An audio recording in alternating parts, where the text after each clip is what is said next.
Assalamualaikum warahmatullahi wabarakatuh. Bismillahirrahmanirrahim. Innal hamdalillah wassalatu wassalamu ala Rasulillah wa ala alihi wa ashabihi wa mawala wala haula wala quwwata illa billah wa man ittaba'a huda ila yaumil qiyamah amma ba'du. Fa inna asdaqal hadithi kitabullah wa khairal huda huda Muhammadin sallallahu alaihi wasallam wa syarrul umuri muhdatsatuha fa inna kulla muhdatsatin bid'ah wa kulla bid'atin dhalalah wa kulla dhalalatin finnar. Ikhwani rahimani wa rahimakumullah, patut kita panjatkan puji syukur kehadirat Allah Subhanahu wa taala yang mana pada malam hari ini kita dipertemukan kembali oleh Allah Subhanahu wa taala di majelis yang mulia ini, yakni di masjid, yakni di rumah di antara rumah-rumah Allah Subhanahu wa taala dalam rangka bermajelis taklim.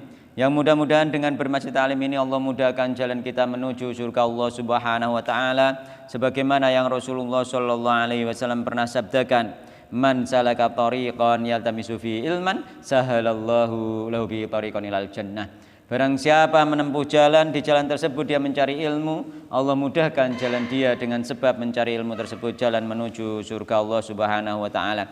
Dan mudah-mudahan kehadiran kita malam hari ini dikategorikan pula oleh Allah Subhanahu wa taala termasuk orang-orang yang selalu mensyukuri nikmat-nikmat Allah Subhanahu wa taala, sehingga dengan kita mensyukurinya tersebut, yakni dengan datang ini kita menunjukkan mensyukuri nikmat sehat dan waktu luang. Dan mudah-mudahan dengan kita mensyukuri tersebut Allah akan menambahkan kenikmatan tersebut kepada kita, yakni kita semakin sehat, semakin banyak waktu luang untuk mempelajari agama, untuk mempelajari dinul Islam. Semakin kita bersyukur pasti akan ditambah oleh Allah nikmat tersebut. Jadi ini lagi pilek TIT, katisen TIT, isek kelar budal mawon, mungkin ketika disyukuri insya Allah malah tambah cepat sembuh insya Allah. Yang penting ide wae nek loro tenan budal malah tambah loro kanginan mungkin kan ngoten. Kemarin kita masih membahas bab napa kemarin? Mungkin ini pembahasan terakhir ya ini bab tentang bahwasanya umat ini akan ada yang menyembah berhala. Termasuk sihir dereng, insya Allah pekan depan insya Allah bahas masalah sihir. Itu juga penting sekali karena sihir itu besok itu penting sebenarnya. Nah, tapi kadang-kadang saya ngaju, kadang-kadang ya ono sing aras-arasan budal dereng ngono kan. Padahal ilmu itu penting sekali untuk dibahas. Jadi membaca sendiri di rumah dengan membahas di majelis taklim itu efeknya beda. Lebih menempel ketika di majelis taklim. Efeknya beda meskipun sama-sama tambah ilmu. Karena apa? Karena di majelis taklim itu di situ ada rahmat Allah. Ada rahmat Allah Subhanahu wa taala, ada kekhususan majelis taklim itu. Termasuk majelis taklim itu kemarin pernah kula bahas ketika tidak ada medan jihad, terutama solusinya itu bermajelis taklim, datang ke majelis taklim. Tapi itu termasuk jihad, setara dengan jihad. Sehingga Rasulullah dulu membagi juga, ada yang pergi jihad, ada juga yang bermajelis taklim mencari ilmu. Itu setara dengan jihad. Ini kan gak ada jihad, berarti bermajelis taklim itu setara dengan jihad. Termasuk nanti menggantikan wadirwatu sanamihil jihad. Karena gak ada jihad secara fisik, sehingga kita jihadnya secara bertolabul ilmi. Kan ngoten.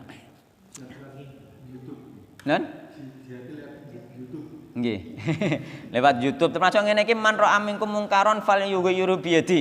Iku pun nanti bisa kita lakukan dengan lewat YouTube dan lain sebagainya. Karena sekarang ada kemungkaran. Malam ini termasuk malam tahun baru Malam tahun baru banyak terjadi kemungkaran Justru seharusnya kita tidak mengucapkan selamat kepada mereka-mereka yang berbuat kemungkaran. Sebenarnya mereka itu tidak selamat. Yang selamat itu justru yang beribadah. Malam tahun baru digunakan untuk ngaji itu yang selamat kan ngono. Makanya kita buka tadi assalamualaikum, kita selamat insya Allah diselamatkan di dunia maupun di akhirat oleh Allah Subhanahu wa taala. Di malam tahun baru kita bisa menginjakkan kaki umur kita sampai ke tahun baru besok misalkan, atau sekarang ini sudah kita nyampe umur ini dan kita mensyukurinya, itulah kita yang selamat sebenarnya kan ngoten. Lah meskipun sampai tahun baru perbuatannya maksiat kan seperti itu, justru ketika hal itu terus dilakukan bahkan dengan kemaksiatan tersebut mereka berbahagia dan berbangga, maka itu biasane nggih wong nek bangga dengan kemaksiatan itu sulit untuk bertaubat kan ngoten nggih. Tapi ketika kita orang Islam biasanya kan nek wong iman itu ketika berbuat maksiat awak dhewe napa perasaane? Susah, sedih, nggih rugi apa ya nek ngarani? Getun nggih, getun menyesal. Meskipun kita wis roh ya maksiat itu tapi kita kerjakan ternyata bareng ngerjakno mesti ana rasa getun. Ikulah orang-orang yang beriman tandane di antaranya seperti itu. Mulane tanda diterimane tobat di antaranya getun, ya getun apa sing gek mang wis diperbuat meskipun kok hidup ya berbuat maneh ikulah sifatnya menungso kan ngono. Nggih, tapi enek rasa getun itu nunjukno ning kono ada iman ngoten nggih. Tapi nek bangga mereka bangga melakukan malam tahun baru bangga mengucapkan selamat bahkan dicampur selamat Natal dan tahun baru. Yang kemarin kita bahas hukumnya bagaimana kemarin? Haram kan ngoten nggih. Karena apa? Pertama menyelisih Nabi Muhammad SAW dan para sahabat kan nggih, sesuai 2 ayat kemarin itu yang di Jatirogo nggih. Yang kedua, apa? Kita sama saja tidak mengkafirkan orang yang kafir nggih. Mulane ning nggone pembatal keislaman malam yukaffiril musyrikina au syaka fi kufrihim au sahhaha madzhabum kafara. Barang siapa yang tidak mengkafirkan, tidak memusyrikan orang yang nyata-nyata musyrik nggih. Atau ragu tentang kemusyrikan mereka, ragu mbah tenan mbah ora ngono ku padha-padha nyembah Allah jute nabine ya Allah kan ngono nggih. Misale sampean ragu tok iku wong-wong liberal sing ragu tentang kebenarane ragu tentang kekafirane wong-wong non Islam misale wong liberal kan kabeh Islam padha menuju Allah Subhanahu wa taala kan ngoten. Iku termasuk iku malam yukafiril musyrikina au syakka fi kufrihim, ragu tentang kekufuran mereka. Au sahhaha madzhabum atau membenarkan wis bener padha bener kabeh nggih ngono. Faqad kafara maka dia telah kafir. Kafir karena apa? Keimanan nggih. Dhek niki innad dina indallahil Islam. Islam tok sing bener liyane kafir, liyane musyrik, liyane kafir. Nek sampean gak yakin ning kono, berarti sampean niku imane ning Islam niku ada tanda tanya dan di situ masuk kategori belum beriman. Mergo isih mengimani Islam, isih mengimani selain Islam berarti dia termasuk belum beriman. Mulane hati-hati dengan ucapan selamat kepada agama lain nggih. Iku pembahasannya panjang nggih, sudah sering kula bahas nggih. Nah, sekarang sampai kepada atasiatu nggih. Kemarin yang terakhir membahas tentang sampai kepada al-muhtar nih kok nggih, al-muhtar yakni orang yang mengaku nabi masih di era sahabat Nabi Muhammad sallallahu alaihi wasallam, meskipun di era sahabat Nabi ternyata masih mendapatkan pengikut yang banyak. At-tasi'atu kang nomor 9. Al-bisyaratu iku al-bisyaratu kabar gembira. Iki kabar gembira iki penting. Bi anal haqqa kelawan sak temene al-haq. Iku la yazulu nggih. Ora gingsir apa al-haq. Ora gingsir iku ora yakni artine senantiasa selalu ada nggih. Ora gingsir-gingsir, ora ilang-ilang nggih. Berarti selalu ada nggih. Nek diarteni terjemahane biasa la yazulu senantiasa ngoten nggih. Jadi senantiasa nggih, selalu ada ya, ora gingsir-gingsir apa al-haq bil kulliyati kelawan sekabehane. Ora ilang kabeh. Al-haq itu pasti masih ada, selalu ada. Kama zala kaya dene ora gingsir-gingsir nggih. Apa al-haq fi ma madha ing dalem nggih. Masa madha kang wis lewat apa? Dadi yo ora gingsir-gingsire kaya sesuatu apa iku masa-masa yang telah lalu iku al-haq selalu ada nggih. Al-haq itu selalu ada. Bal bahkan la tazalu nggih. Bal bahkan la tazalu. La tazalu iku ora gingsir-gingsir, selalu ada. Alaihi ing atase al-haq apa taifatun kelompok, malah kelompok. Ora kursi sithik dibanding yang lain tapi dia tetap berkelompok. Tetap al-haq itu tetap berkelompok, mbah kelompok majelis taklim, nggih mbah kelompok organisasi. Sing penting nggih mbah kelompok apa jenenge iku yayasan. Iku semua sebenarnya kan kelompok. Mulane uga angger kelompok iku bid'ah ndak. Mulane apa majelis taklim iku kelompok juga. Yayasan kelompok juga nggih. Organisasi kelompok juga. Sing ndadekno firqah iku hanya mereka iku kelompok ini dijadikan agama itu yang menjadikan firqah. Nek kelompok itu tidak dijadikan agama, asas agamanya tetap sama Al-Quran dan Sunnah. Yang penting sesuai Sunnah itu agamanya. Organisasi hanya sekedar wadah ya, untuk memudahkan berdakwah di suatu negara. Yayasan hanya memerlukan wadah saja, atau majelis taklim hanya perkelompokan biasa saja nggih, sing penting misale kowe kudu kabeh malam cocok ambekan pendapate misale ustadz sing majelis taklim, ndak bisa karena pendapat itu banyak sekali, yang penting sesuai dengan Al-Qur'an dan sunnah Rasulullah sallallahu alaihi wasallam. Nek harus sama, pokoknya nek salah gak sesuai ambekan apa iku pendapate ustaz sing majelis taklim iki berarti keluar dari Ahlussunnah wal Jamaah, iki baru menjadi kelompok. Seperti itu. Maka majelis taklim juga kelompok. Nggih. Tidak dipersyaratkan harus ada ketua. Ya ndak majelis taklim kan tetap ada, yayasan tetap ada. Tetap ada. Tidak masuk firqa. Enggak, karena apa? Karena tidak dijadikan agama. Meskipun ada, ya harus ada toh. Majelis taklim masa enggak ada ketuanya, misalnya ketua majelis taklim atau apa yayasan pasti ada, dan itu disyaratkan di Indonesia. Dakwah kudu ono yayasane misalnya kan seperti itu. Gitu. Jika hanya sebagai sarana untuk memudahkan nggih, dan tidak mengklaim bahwa Ahlussunnah wal Jamaah harus yayasan ini misalkan, maka tidak menjadi kelompok. Yayasan yang lain pun Ahlussunnah wal Jamaah kan ngono. Yang penting sesuai Al-Qur'an dan sunnah Rasulullah sallallahu alaihi wasallam. Yang jadi masalah itu mereka kadang-kadang kelompok itu sudah nek gak sesuai, berarti dia gak sesuai dengan ADART ini suatu kelompok tersebut, wis gak dianggap Ahlussunnah wal Jamaah. Padahal sama-sama mengikuti manhaj salaf kan ngono. Nek perbedaan sedikit-sedikit dalam hal cabang hal yang enggak masalah sebenarnya kan. Kalau tidak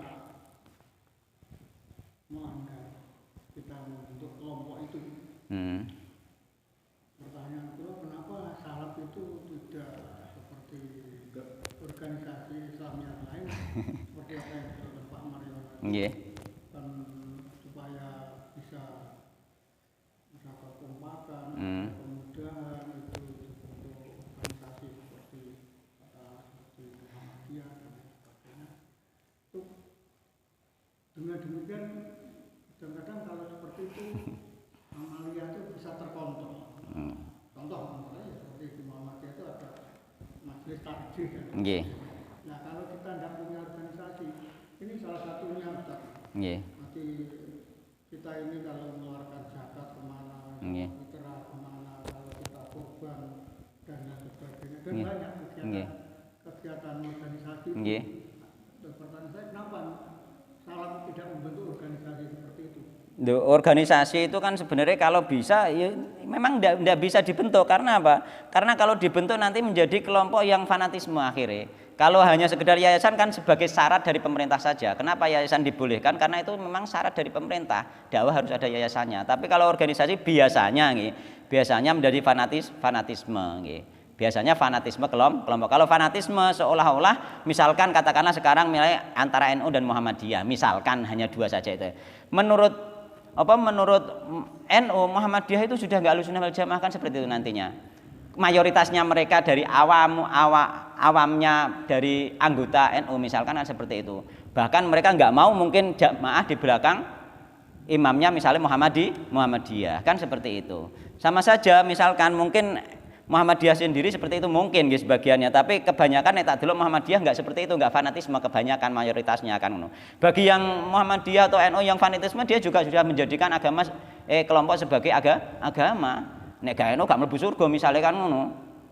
Kan ngono. Tapi memang seperti itulah polemiknya. Seandainya Ahlussunnah wal Jamaah membikin mungkin juga akan menjadi hal yang seperti itu. Tujuan pokok menghindari kefanatisme. Nggih. Dan mungkin akan terjadi seperti itu, sehingga mungkin dari Ahlussunnah yang tidak setuju mengatakan oh itu firqah yang baru kan seperti itu nantinya. Nah, terusan yang tidak mau ikut organisasi misalnya Ahlussunnah wal Jamaah misalnya akan menuduh yang tidak mau dia bukan Ahlussunnah wal Jamaah. Nah, akhirnya akan terjadi seperti itu. Meskipun mungkin pribadi-pribadi yang ikut di dalam mungkin tidak berpandangan seperti itu, tapi mayoritasnya nanti akan menjadi seperti itu. Nggih. Nah, tapi nek yayasan tidak, karena yayasan ini skala kecil, dan di situ antar sesama yayasan asal masih bermanhaj salaf, maka sesama yayasan ini masih dianggap Ahlussunnah wal Jamaah. Jadi tidak merangkul secara keseluruhan. Kalau secara keseluruhan nanti kalau bisa yaitu sistem khilafah sebenarnya kan, tapi kan nggak bisa kan seperti itu. Kan gitu. Nggak bisa merangkul ke semuanya, itu nggak bisa. Pasti nanti akan ada titik kelemahan kalau tidak terorganisir itu. Contohnya misalnya bayar zakat, zakat kan sudah ditentukan. Zakat bayar zakat yang ditentukan untuk orang fakir miskin, terutama dari orang-orang sekitar kita. Lah untuk apa misalkan dimasukkan kepada apa organisasi, misalnya nggak penting sebenarnya. Sampean misalnya milik organisasi apapun nek pengen zakat tanggonem kuwi sing melarat sing paringi zakat kan seperti itu sebenarnya. Nggak harus melewati organisasi ndak. Organisasi malah gitu. Kecuali nek dulu masih zaman-zaman khilafah memang disetorkan kepada khilafah kan seperti itu kan. Ketika tidak ya sudah, itu tentang ketengah sampean yang miskin itu dikasih ya sudah selesai sah kan, yang penting sudah sah kan seperti itu. Bahkan itu lebih mudah kan. Tapi kalau bentuk yayasan sebetulnya agak mendekati organisasi, ada ikatan. Nggih sebenarnya cuma kan biasanya yayasan ini tidak begitu mengikat kan seperti itu. Tidak begitu mengikat sehingga kemarin ustadz kulo juga bilang kalau yayasan masih diperbolehkan. Karena apa? Karena yayasan itu sendiri memang di samping tidak menjadi fanatisme, mayoritasnya yayasan enggak fanatisme kan? Enggak. Yayasan mayoritasnya memang enggak fanatisme, secara praktek tidak menjadi fanatisme. Yang kedua, yayasan itu memang dianjurkan, diperintahkan oleh pemerintah bahwa dakwah itu harus melalui yayasan. Ada di bawah naungan yayasan kan seperti itu. Sebetulnya memang tidak terjadi fanatisme, betul. Nggih. Kalau yang lain di organisasi saya melihat itu sangat banyak. Mayoritasnya yang enggak fanatisme hanya sedikit. Enggak sesuai dengan organisasi. Nggih. Hanya sedikit yang enggak fanatisme kan seperti itu. Lah fanatisme inilah nanti yang berbahaya sehingga mengatakan yang lainnya itu bukan ahlu sunnah wal jamaah seperti itu. Udah orang-orang sing wis melu organisasi. Tapi walaupun dibentuk yayasan ini oknum itu bisa fanatik itu. Oh lah itu berarti dia yang salah kan. Kalau enggak dari ini saya enggak mau. Nah itu sudah berbahaya. Kita enggak boleh fanatisme lah. Kita enggak boleh fanatisme. Sehebat apapun ustadz yang ngajar kita, sehebat apapun, sepintar apapun yang menaungi kita di dalam suatu yayasan misalkan atau organisasi, maka dia itu tidak bisa dijadikan sebagaimana khalifah atau tidak bisa dijadikan sebagaimana pengganti Nabi secara sendirinya kan seperti itu kan. Karena pengganti Nabi itu ulama, ulama banyak, bukan hanya dia saja, bukan hanya yang di organisasi itu saja, bukan hanya yang di yayasan itu saja. Ulama itu banyak kan, al ulama warasatul anbiya kan seperti itu. Jadi sampun nggih.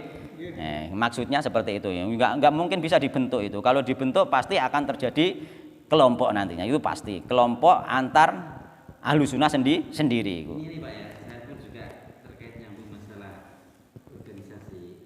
Saat itu pun juga dari salaf sendiri ada dua kelompok. Nggih. Ada dua kelompok karena terkait masalah pengajian kalau Nggih. cepu Nggih. kalian Nggih.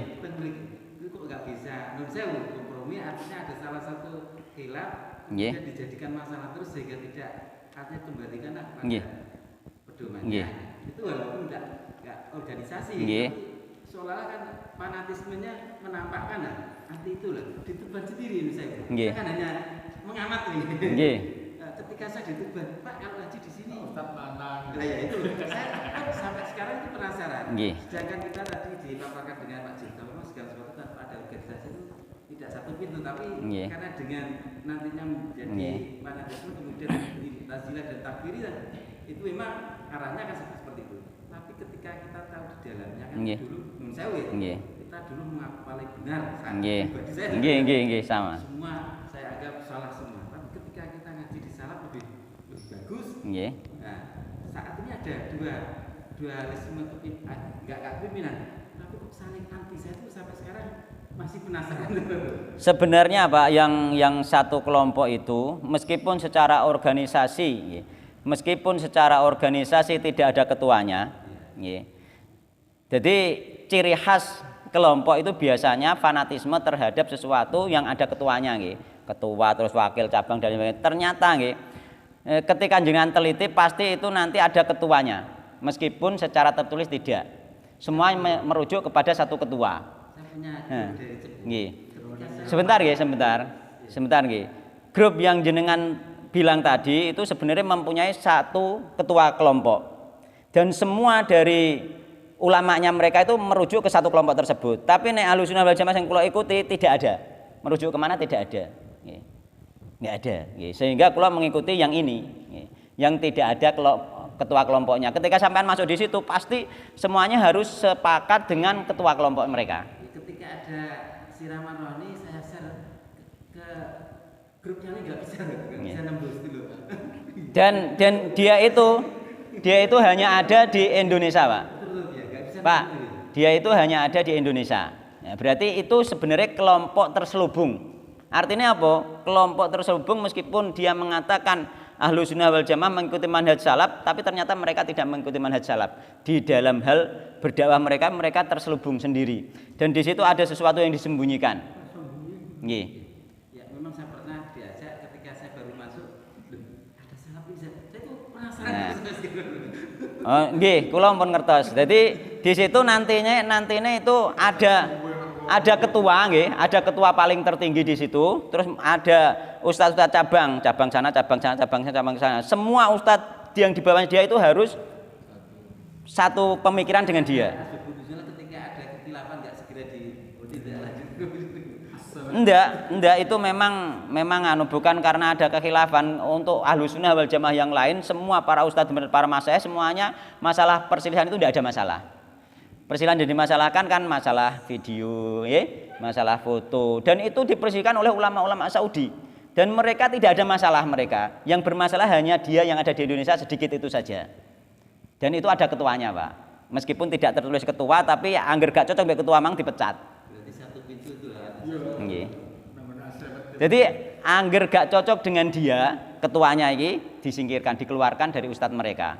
Padahal ustadz-ustadz yang pinter yang dikeluarkan seperti itu. Jadi nek kula pun meneliti niku meskipun secara dohiriyah mereka mengajarkan sunnah, nggih, secara dohiriyah mengajarkan tauhid, tapi mereka ternyata berkelompok nggih, dan mempunyai ketua umum meskipun tidak tertulis ketua umum. Yakni apa? Organisasi terselubung seperti itu nggih. Kuat mereka itu. Sampean misalnya jadi ustadz, kok gak nyocokin mbek ketua umum ustadz, dipanggil gak gelem anut, dipecat, gak boleh ngajar lagi seperti itu. Lebih radikal. Nah, itu nggih. Jadi nggak bisa nggih. Jadi Ahlus Sunnah wal Jamaah itu umum saja nggih, siapapun dia asal sesuai Al-Qur'an dan Sunnah nggih.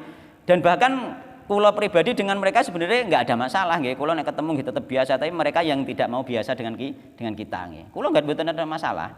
Kula nek petuk nggih tesih salaman, guru-guru kula teng mriku nggih kathah. Ya, tapi kalau tetap salaman, tetap biasa, tetap menyapa, tapi mereka sendiri yang nggak mau mendekat kepada kita. Kita dianggap termasuk tersesat seperti itu. Mereka sendiri yang sedikit itu tidak tersesat seperti itu. Ya, sedikit ya, ini juga termasuk penting. Saya melahirkan, tapi saya merasakan. Nggih. Bukan Pak Ani, saya setelah ngaji di sini itu punya kebebasan untuk memilih. Nggih. Ustaz kan menyampaikan, tidak memaksakan seperti ini. Kalau ini saya kan menerangkan beberapa putus Pak Ijtihad lah. Nggih. Imam ini, terserah mana yang itu. Nggih. Terus kalau kita di organisasi yang saya rasakan, Nggih. kalau kita tidak sesuai dengan ijtihad organisasi, itu juga enggak juga terpencil. Lah nggih. Kamu di sini, kenapa kamu keputusan ini? Itu sekarang saya baru merasakan kebebasan. Nggih. Ya enak memang, artinya enaknya segala sesuatunya tidak ada yang. Lah Ahlus Sunnah wal Jamaah seperti itu bebas. Para ulama dulu memang bebas seperti itu. Yang penting kita tahu ilmunya, terusan ada dalilnya dan mantepnya kemana. Asal ada dalil dan praktek para ulama salaf, kita boleh mempraktekkan. Yang kedua, seperti itu. Kita ada semacam kebebasan atau melegakan. Artinya apa?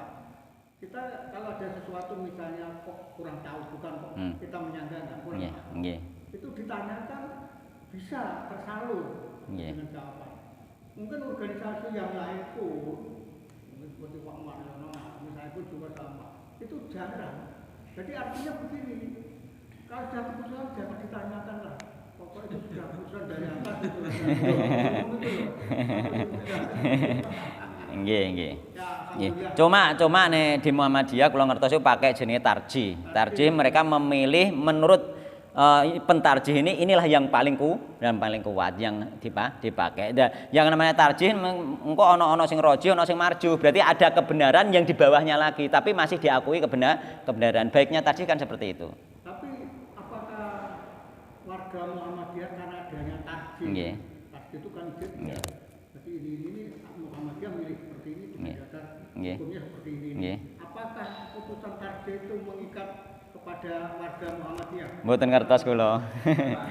yang jelas Apa harus seperti tarjihnya Muhammadiyah? wallah alam nek mboten ngertos kula.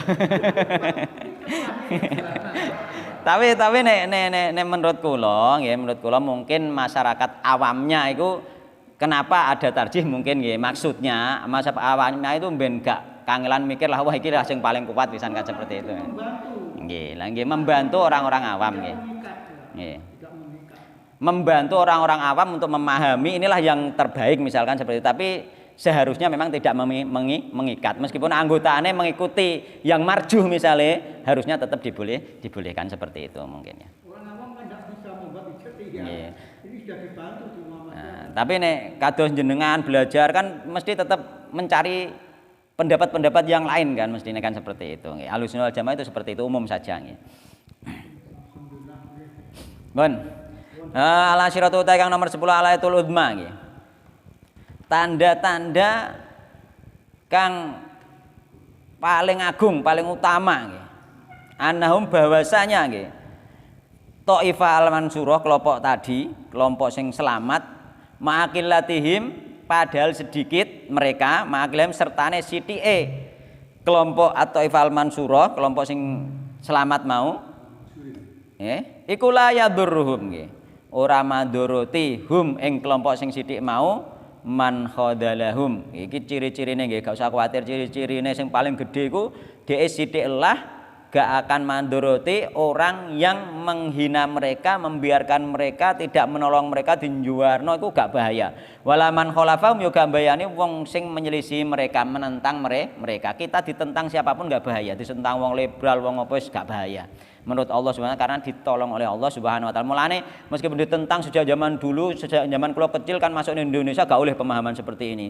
Nyatanya tetap masuk terus, tetap ada sampai sekarang ternyata muncul nggih karena ditolong oleh Allah Subhanahu. Meskipun sithik sejak zaman dulu meskipun ditahan gak boleh masuk Indonesia tetap meskipun sithik ada tetepan zaman dulu itu. Ada sampai sekarang nggih. Ditutup-tutupi kan dulu kebenaran seperti ini. Nah, ternyata tetap masuk meskipun sedikit, tetap ditolong oleh Allah, tidak berbahaya. Nyatane mbah-mbah kita yang mendakwahkan sunnah sejak zaman dahulu itu ditolong Allah nggih. Nyatane ditolong Allah, gak bahaya terhadap mereka nggih sampai mereka meninggal dunia nggih. Dan perkembangannya saiki lah sing rodok pesat pisan nggih. Alhamdulillah kita wis termasuk pesat wong sampeyan pesat zaman cilikanku gak ono. Aku krungu Muhammadiyah wis mangkel kura kaprah ge biyen kok. Krungu salat subuh gak kunut mangkel kura kaprah ge biyen kok. Amin. Sudah ada sebenarnya Pak mungkin sejak zaman dulu.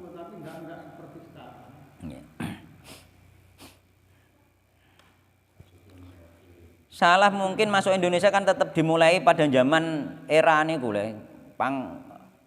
Pangeran Diponegoro dan teman-teman Imam Bonjol dan kawan-kawan yang dulu haji ke Baitullah kan pulang membawa pemahaman Ahlussunnah wal Jamaah. Dimulai dari itu sebenarnya.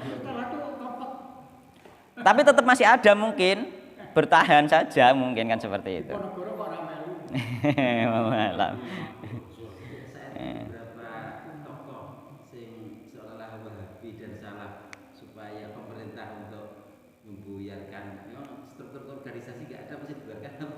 Nggak bisa dibuyarkan, bagaimana mau buyar?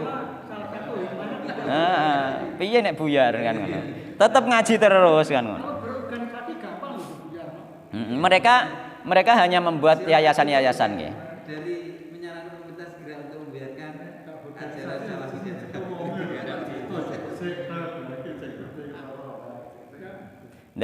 Nggak bisa dibubarkan.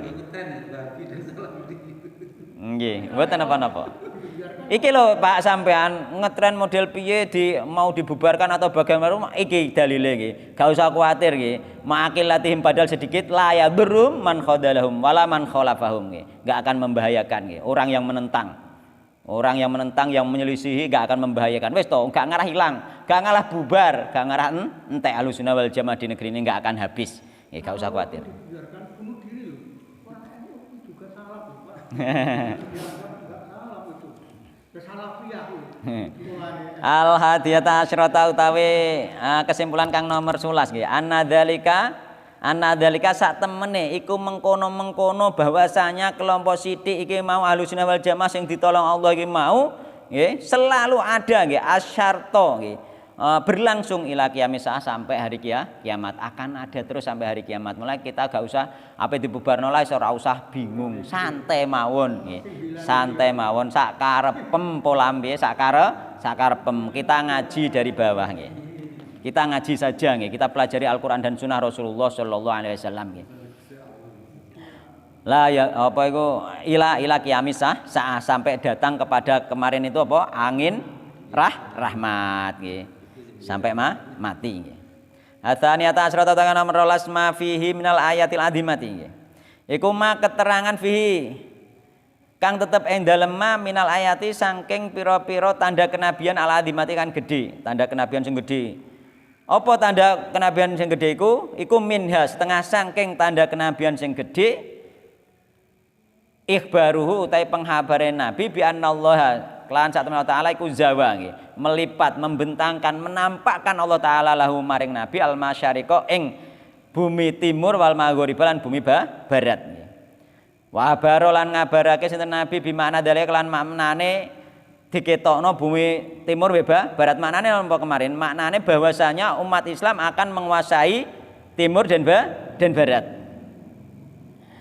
Fawaqa mangko terjadi nggih apa sing dikabarno Nabi Muhammad SAW yakni menguasai bumi timur dan barat kama kaya keterangan abaro kang ngabarno sinten Kanjeng Nabi ing nggih. Dadi telah dijelaskan Nabi bahwasanya umat Islam akan menguasai timur dan barat dan ternyata memang terjadi nggih. Umat Islam menguasai timur dan barat.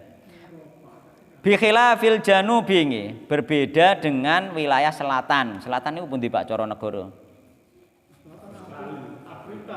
Afrika, Australia.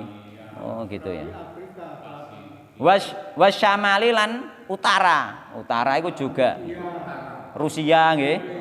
Korea lah. Jadi itu tidak dikuasai oleh Islam. Jadi nggih, utara ambekan napa? Ambek selatan tidak dikuasai oleh Islam, tapi barat ambek timur dikuasai oleh Islam. Wa ibarulan penggambarane Nabi bi annahu kelan sak temene iku utiya den paring sinten Nabi al-kanzaini dua perbendaraan. Wa ibaruhu yakni apa kae? Romawi ambekan Persia. Wa ibarulan penggambarane Nabi bi ijabati da'wati nggih, kelawan dikabulnane doane Nabi. Li ummatihi kanggo umate Nabi fil isnaini ing dalam rong perkara. Dua perkara dikabulkan oleh Allah Subhanahu wa taala nggih. Yakni apa? Bahwasanya dua perkara kemarin Nabi minta agar umat Islam tidak dibinasakan dengan paceklik. Jadi umat Islam enggak akan habis karena paceklik. Terus yang kedua bahwasanya umat Islam tidak akan dikuasai oleh orang non Islam. Jadi wong kafir itu meskipun diperangi nganti apa-apa gak ngarep iso nguasai wong Islam. Luar biasa nggih.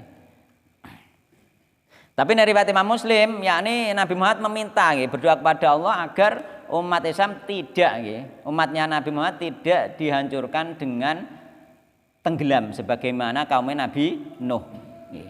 Jadi berdoa seperti itu dan dikabulkan oleh Allah Subhanahu wa taala nggih. Nabi Nuh kan tenggelam gitu. Jadi tidak dimusnahkan umat Nabi Muhammad dengan tenggelam itu di riwayat Muslim yang lain gitu. Namun doane Nabi Muhammad SAW itu wa ibarulan penggawe Nabi bi annahu satene Nabi kumunia den cegah asalisata ing doane sing nomor 3. Doane Nabi Muhammad nomor 3 itu agar umat Islam itu tidak saling bertengkar. Jadi Nabi Muhammad njaluk ning gone Allah wong Islam iku umat Nabi Muhammad aja ngantek tukaran kon rukun. Nggih ternyata ditolak oleh Allah Subhanahu wa taala. Mulane nek wong Islam gak rukun sampean gak usah gumun ngoten lho Pak. Mergo apa? Ditolak karo Allah Subhanahu wa taala dan akan terus berselisih umat Islam ini sampai hari kiamat. Ngono. Gak mau nek rukun hadis iki sing kleru kok kan ngono. Ya hadise sing kleru. Mulane gak rukun. Tetep ae mesti ada satu kelompok sing rukun, mesti ana sing memusuhi kan ngono. Nang dia. Gitu. Wa ibaruh lan penggambaran anak Kanjeng Nabi biwuqu'i sayfi kelawan terjadine pertumpahan darah. Yakni pedang nek wis dihunus sesama orang Islam tidak akan diangkat lagi sampai hari kiamat. Berarti wong Islam tetap terus berselisih sampai hari kiamat sesama orang Islam itu sendiri. Pancen ngono. Sampun ngeten. Wa ana lan sak temene nggih. Pertumpahan darah tersebut nggih iku layur fa ora den angkat idza waqa'a nalikane terjadi. Padahal sejak zaman sahabat pertumpahan darah sama orang Islam sudah terjadi sehingga tidak diangkat lagi, tidak dihilangkan lagi oleh Allah Subhanahu wa taala. Terus akan ada permusuhan sesama orang Islam. Wa ibarulan penghabaran Nabi bi ilaki ba'dim ba'dun nggih. Kelawan apa bi ilaki ba'dim ba'dun nggih. Apa iku? Bilaki kae dimaknani apa kula supe. Menghancurkannya sebagian umat Islam kepada umat Islam yang lain. Iki dinas Nabi wis sampun. Wasabyi ba'dim ba'dun lan menawan nggih sebagian umat Islam ba'dun terhadap umat Islam yang lain. Wa khaufi lan kekhawatiran Nabi ala umat yang atas umat Nabi minal aimatil mudillin nggih terhadap pemimpin yang menyesatkan. Kenapa kemarin kok dikhawatirkan pemimpin yang menyesatkan? Karena pemimpin ini mayoritas nanti pasti diikuti oleh awamul ummah. Orang awam rata-rata mengikuti pemimpin. Nek ana pemimpin sesat, akeh sing melok gruduk melok padahal sesat. Akhirnya yang nyesatno wong akeh ngoten nggih. Sehingga nek wis nyesatno wong akeh sampeyan wong mlebu neraka lagi kae yauma tuqallabu wujuhum finnari yaquluna ya laitana ata'na Allah wa ata'na rasulah. Ternyata ya Allah jatuh aku taat mbek Allah mbek taat mbek Rasul. Oh gak taat mbek pemimpin, gak taat mbek pembesar. Mulane pemimpin, ustadz, kiai, ulama itu gak bisa ditaati secara memberita, gak bisa. Taatnya kepada Allah. Misalnya melewati ustadz, melewati ulama itu melewati secara ilmunya saja. Oh gak taat murni kepada ulama tersebut nih, melewati ilmunya saja. Ulama muniki dalile iki ya berarti kita mengikuti Allah dan Rasul. Sebenarnya hakikatnya kita mencontoh para ulama, mencontoh Allah dan Rasul. Kok ternyata ulama pendapatnya gak cocok dengan Allah dan Rasul, kita tetap mengikuti, maka itulah yang berbahaya menjadi tokoh yang menyesatkan. Tuh.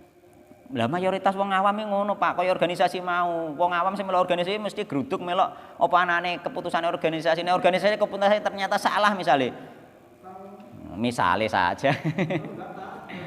Gitu. Ngono masalahnya. Nek yayasan kan mboten kongkon melok gruduk mboten nek yayasan niku. Meskipun ana ketua yayasan ngene. Ya angger pondok-pondok wong Ahlussunnah wal Jamaah kabeh ana ketua yayasane to, Pak. Ana bendahara, ana kan ngoten semuanya mesti. Tapi ketua boten taat. Nggih, lah iku masalahe kan apike kan ning kono. Taat sesuai apa musyawarah yayasan itu saja, bukan masalah agama nih. Bukan masalah agama nih nggih. Jadi Rasulullah takut terhadap pemimpin yang menyesatkan. Wa ibaruhu lan pengabdian Nabi bidzuhuril mutanabbiina kelawan munculnya nggih orang-orang yang mengaku nabi fi hadil mati di dalam mati ini wis terbukti kabeh nggih. Wa ibaruhu lan pengabdian Nabi bibaqo itaifatil munsurati kelawan tetepe kelompok yang ditolong oleh Allah SWT tetap selalu ada dan memang selalu ada sampai sekarang. Wa qulu hada utai kabeh ku mau awus terjadi. Wa qul dan semua itu sudah terjadi. Kama abaro sebagaimana yang dihabarkan oleh Nabi Muhammad sallallahu alaihi wasallam. Ma'anna kula wahidatin nggih sertane padahal sak temene saben-saben salah siji sing dikabarno Nabi mau minha nggih. Salah sijine sing dikabarno Nabi mau iku abadu ma yakunu fil uqul, jauh dari akal manusia. Nek dipikir gak masuk akal tapi ternyata terjadi. tidak dijangkau oleh akal, jauh dari jangkauan akal. Asali tata asrota utai kang nomor 13 hasrul khofi nggih. Pembatasan takut ala ummati minal aimmatil mudillin nggih.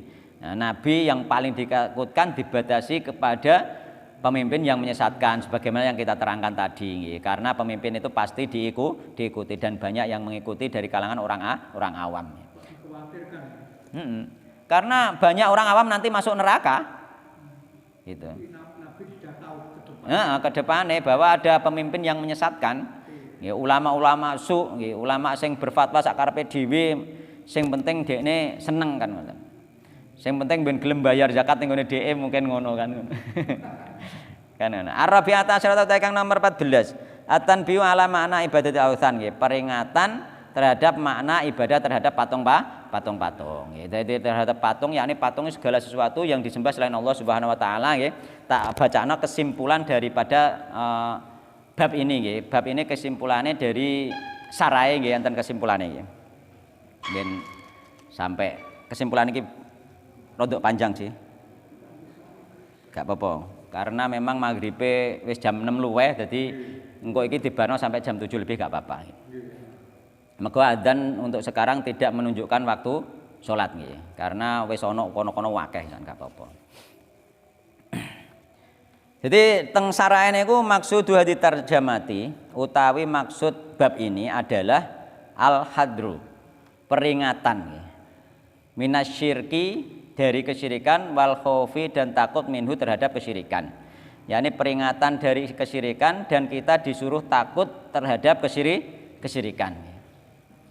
Karena kesyirikan itu samar sekali, yakni kita mengikuti orang Yahudi dan Nasrani sedikit demi sedikit tanpa terasa. Termasuk kita misalnya mengakui selamat Natal, misalnya kita mengakui selamat terhadap orang Nasrani, itu masuk kategori nanti kita jatuh kepada kesyirikan, karena kita kekufuran bahkan syirik akbar, keluar dari Islam, karena kita mengakui kesyirikan, mengakui kesyirikannya orang-orang Nasrani. Ya, gak terasa mereka kan gak terasa sebenarnya, malah kita harus takut, peringatan. Wa naulan bahwasane kesyirikan iku amrun, perkara waqiun yang terjadi fi hadil ummati pada umat ini la mahalah, tidak boleh tidak, yakni pasti akan terjadi kesyirikan di dalam umat Islam.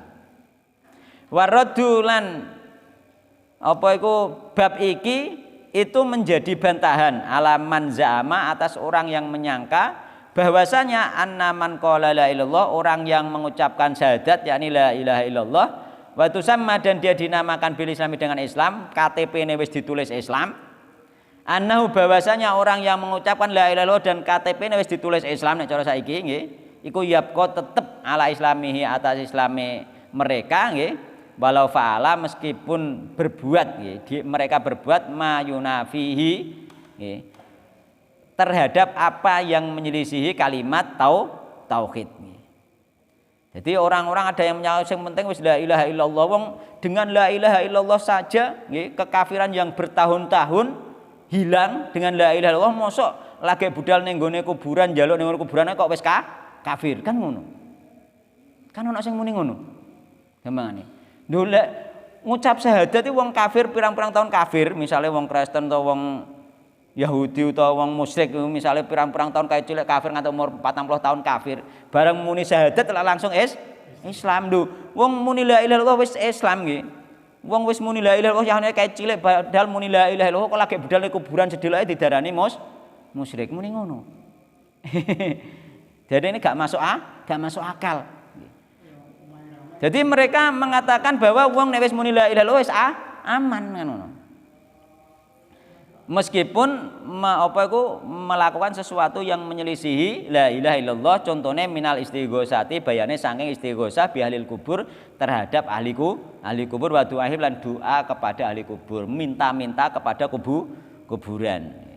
Mereka banyak yang minta-minta kuburan gak diarani musyrik, sing penting wis la ilaha illallah. Bahkan duwe jampe-jampe ilmu gurine, padahal jampe-jampe ngarep kuwi artine diartekno musyrik, gurine dikei la ilaha illallah Muhammadur Rasulullah, kan ngono ilmu Jawa. Ilmu Jawa ngarepe rapale iku nek wis diartekno ternyata isine kesyirikan. Tapi ngguri dikei la ilaha illallah Muhammadur Rasulullah, kan ngoten. Iku nganggo dolanan jenenge. Nek ngono ra mandi. Nggih. Itu nggih.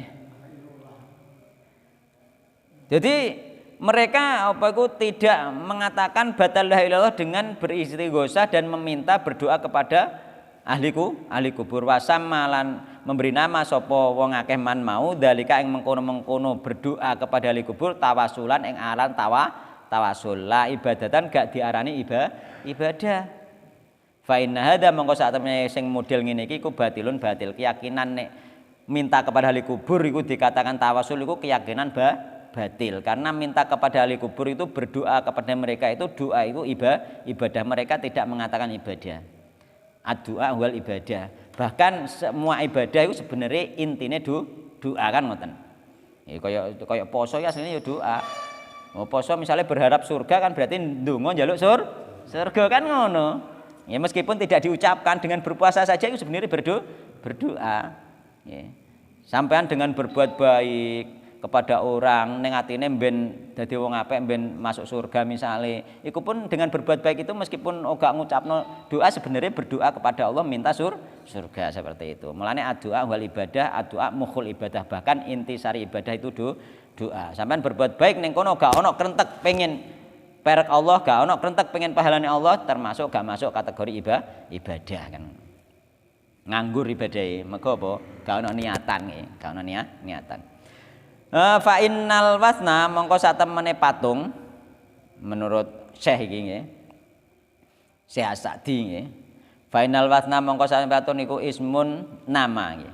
Jami'un kang menyeluruh likul lima. Maring sekabehane apa wae umbida kang den ibadahi min dunilai saking saliyane Allah. Patung iku sing jenenge patung, sing jenenge berhala iku kabeh sing diibadahi saliyane Allah.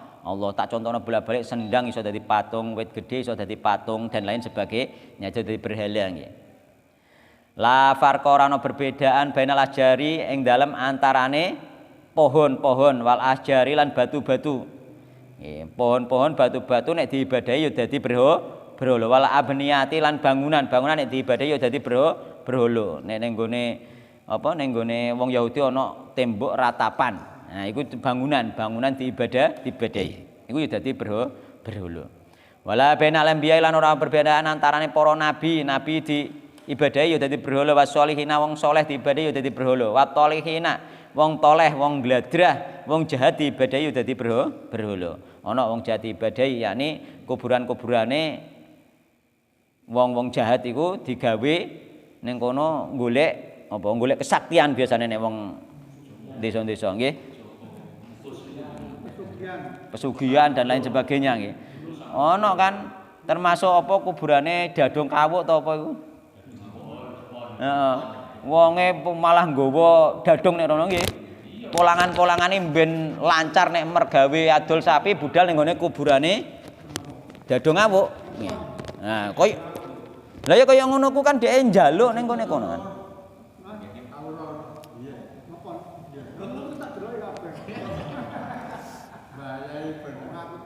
Nggih, ngono keyakinan seperti itu nggih. Nek nggone wong desa-desa keyakinane tuku tampar ae kudu ulan sura bareng kok. Nggih. Nek ulan sura dina Jumat napa ngono ning pasar iki wong padha nggo tampar kabeh nek aku ning pasar. Masyaallah. Tuku tampar yang ngenteni sura.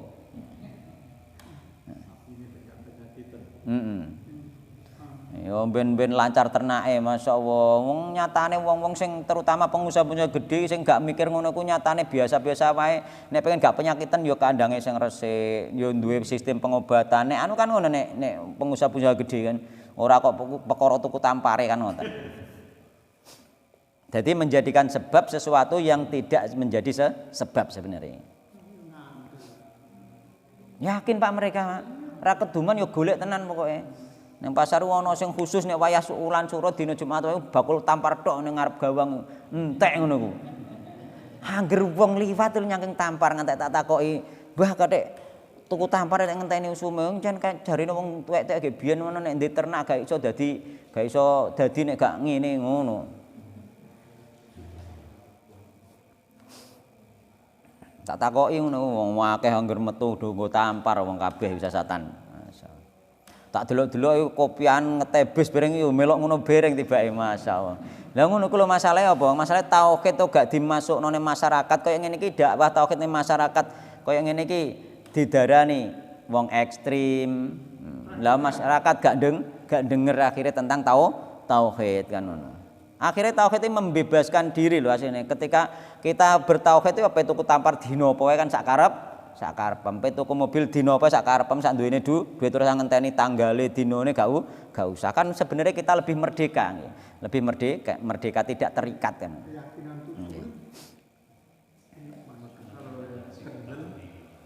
Jadi nggak ada perbedaan, ya. Sama-sama musyrik meskipun wali, meskipun nabi, meskipun orang soleh, meskipun orang toleh, semuanya musyrik. Fiadal maudhi'ing dalam iki panggonan yakni apa wa huwa al ibadah berdoa njaluk ning kono iku maksudnya musyrik. Ora kok ziarah biasa ning ziarah biasa gak musyrik, malah oleh ganjaran. Fa innaha mongko sak temene doa iku haqullahi wahdah, hak Allah saja. Faman da'a mongko sapane wong ya, faman da'a mongko sapane wong da'a iku lamun ndonga sapa man ghairu ing saliyane Allah au abada utawa beribadah sapa man hu ing liyane Allah faqad dittakhadha mongko temen ndadekake sapa man hu ing saliyane Allah wasnan ing berhala. Sing ndonga ning ngene saliyane Allah berarti saliyane Allah mang didadekno berhala. Wa kharajalan metu sapa man bidzalika kelan mengkon ndonga kepada selain Allah anid dini saking agama wis syahadatlah asline secara hakikat dia keluar dari Islam. Walam yanfa'hu lan ora bermanfaat nggih hu ing man apa intisabuhu nggih penisbatane man ilal islami maring Islam tulisane KTP-ne muni Islam lah gak ono manfaate mengko jeruane musyrik fakam intasaba ilal islami min musyrikin wa mulhidin maka banyak sekali dari orang-orang yang musyrik dan orang-orang ateis bahkan orang kafir orang munafik itu KTP-ne Islam itu banyak sekali nggih mereka KTP-ne tok Islam bahkan salat 5 waktu gak tahu tapi KTP-ne Islam penggaweane ning gone badanyang terus padahal KTP-ne Islam. Jadi nek KTP tok gak bermanfaat, nek njobone tok gak bermanfaat. Mergo apa sing bermanfaat iku njaba jero sing jenenge iman iku ya njaba jero. Wal ibratu utawi pelajaran sing iso diambil iku biruhid dini nggih. Kelawan ruhe agama jeroane hakikate lan hakikate agama. La bimujarrodil asami ora murni penamaan. Jadi penamaan Islam maca syahadat ambek jerone iku sing diambil. Nggih, ora murni penamaan tok sing penting Islam, sing penting wis syahadat, sing penting KTP Islam beres mboten wal alfadilan hanya lafat-lafat saja alati kang lahikata kang ora ana hakikat iku maujud lah kedue lafat-lafat dan nama-nama. Nggih dadi gak ana hakikate blas ya mukur KTP-ne tok wonge ditakoki rukun Islame gak roh. Mulane kaya ana YouTube kadang survei nggih cah SMA sing jebal-jebal ditakoki rukun Islam gak roh. Ya kan termasuk survei nggih gak roh tenan. Ditakoki rukun Islam gak roh. Nek ditakoki Pancasila gak roh wis akeh ya beredar ditakoki Pancasila gak roh. Iki ditakoki rukun Islam lho gak roh. Karena padahal iku keyakinan nggih, keyakinan rukun Islam iso muni 5 kok nyebutno gak iso. Padahal wis cah SMA yo jilbaban kok ya santriwati ngono nek diawasi. Mulane YouTube iku termasuk sing model ngene termasuk apa membuka mata kita nggih sebagai orang tua. Jangan sampai anak-anak kita wis sekolah wis SMA dasar agama gak ngerti blas mokor ketok tampilane tok KTP-ne Islam. Apane mang bajune juga Islami, semuanya penampilannya Islami tapi ternyata isine kosong rukun Islam ae gak ngerti padahal wis SMA. Ya iku sing dosa sapa wong tua melok dosa mlane man ra'a minkum mungkaron fal yughayyiru bi yadihi iku mau termasuk apa dengan kekuasaan yakni apa wong tua kuwasa mbek anake. Nggih, mulane sampean hati-hati nggih. Nek dadi wong tua kudu anake dididik tenanan. Dene wis dididik kok mblarah iku urusan dia sendiri tapi harus dididik karena wong tua nguasai ning gone anak. Bojo nguasai wong lanang nguasai ning wong wedok ana wedok berat mungkar sampean gak iso nahi mungkar nggih, mencegah kemungkaran. Nggih, meskipun bil ma'ruf atik gak iso blas sampean termasuk somben tanggung jawab. Mengko man ra'a minkum barang siapa yang melihat kemungkaran sapa wae sing roh kemungkaran fal yughayyiru biyadihi iku hukume wajib bagi wong sing berkuasa sing mampu iku wajib. Jadi nahi mungkar wajib wong sing kuasa. Guru ning gone muridé misale, muridé ana salah gak pernah dituturi blas.